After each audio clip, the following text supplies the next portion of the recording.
அனு, என்ன? அவ தனியா நின்னு பால்கனில ஃபீல் பண்ற மாதிரி இருக்கு. நீ போய் பேசுறியா? உனக்கும் எக்ஸுக்கு டெலிகிராம் வேலை பண்றதுக்கு தான் முத்துராமலிங்கமும் தேவி பிரியா பெத்துட்டு இருக்காங்க பாரு. இல்ல, ஒரு பொண்ணோட மனசு ஒரு பொண்ணுக்கு தான் தெரியும்னு கல்யாணம் ஆன புதுசுல மிஸ்டர் முத்துராமலிங்கம் அடிக்கடி சொல்லுவாரு. அதான். ஓ அப்படி உனக்கு தேவைப்படுறப்பெல்லாம் எங்க அப்பா அட்வைஸ் யூஸ் பண்ணிடுவல. எங்க அப்பா நான் உனக்கு ஊறுகாய் பாக்கெட்டா? சலம், நீ பேசிட்டே இருக்காத. நீ வா, நீ போய் என்னன்னு கேளு. போ போ போ, போ.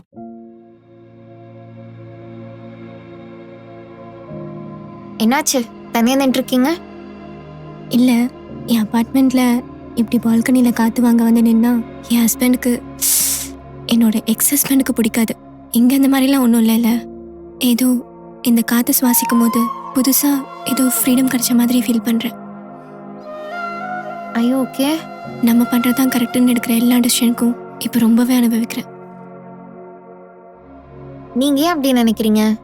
இவ்வளோ நாளாக உங்களை ஹார்ன் பண்ணிட்டு இருந்த விஷயத்துலேருந்து உங்களுக்கு ஃப்ரீடம் கிடைச்சிருச்சுல. It was your decision. பார்த்துக்கலாம்.